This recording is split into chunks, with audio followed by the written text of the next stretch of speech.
Maandalizi katika siku ya leo tumeingia kambini kujiandaa na mchezo wa kirafiki uliokuwa mbele yetu.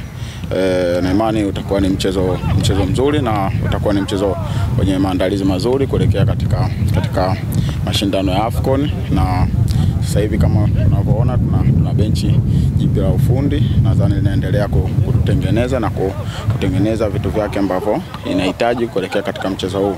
Na imani sisi kama wachezaji tuko tayari kupokea kile ambacho mwalimu anatuelekeza kwenda kukifanya katika mchezo huu wa kirafiki, na vile mafunzo ambayo yanaendelea ili kuweza kufanya vizuri katika mashindano ya AFCON. Pamoja na mabadiliko hayo ya benchi la ufundi, yameongeza kitu gani kwenye kikosi kama wachezaji? Kama wachezaji tuko hapa kwa ajili ya kufanya kazi, tuko hapa kwa ajili ya kuhakikisha taifa letu linafanya vizuri. Kwa hiyo tuko hapa kuhakikisha kila kitu ambacho mwalimu anatupatia tunakifanya katika 100% ili kuweza kufanikiwa katika malengo ambayo tulikuwa nayo. Kucheza mechi nyingi hususan kwenye hizi bara za Afrika inaongeza kitu gani kama wachezaji kwa upande wenu? Kitu cha kwanza sisi kucheza mechi nyingi inatuongezea confidence, na vile inatupa wakati mzuri wa kuweza kutambuana na kuweza kutambua mwalimu ni kitu gani ambacho anachokihitaji. Na imani kwamba shirikisho letu la soka TFF wameliona hili, na nadhani watatuongezea mechi zaidi kabla ya kufika katika mashindano ya AFCON.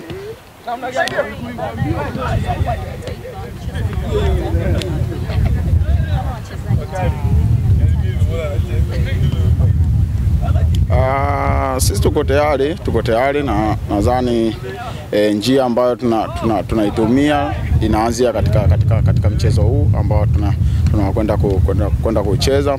Kwa hiyo sisi tuko tayari na imani kwamba mbeleni baada ya hii mechi kutakuwa na maandalizi mazuri na makubwa zaidi. Kwa hiyo sisi kama wachezaji tuko tayari kwa kila kitu ambacho kilichokuwa kiko mbele, kwa sababu tuna malengo ambayo tumejiwekea katika AFCON ya msimu huu. Hapana, mabadiliko hayawezi kutuletea changamoto yoyote zaidi, kwamba changamoto itakayokuja kwetu sisi wachezaji kufanya vizuri, kwa sababu tuna benchi jipya la ufundi. Kwa hiyo tunahitaji kujifunza zaidi ili kuweza kufanya vizuri. Mnakwenda katika michuano hii mkiwa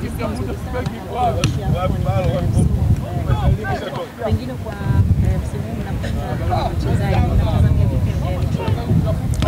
sisi kama wachezaji tumeshacheza AFCON zilizopita, na zote zilizopita tumechukua kama AFCON za kuweza kujifunza, na imani sasa ni wakati mzuri kama sisi Tanzania kwenda kushindana. Tumeona grupu letu jinsi lilivyo, na imani hata mwalimu pia ameliangalia, na ndio maana nimetangulia kusema kwamba baada ya mchezo huu tutakuwa na maandalizi, na nadhani itakuwa maandalizi mazuri zaidi kwenda kushindana katika AFCON.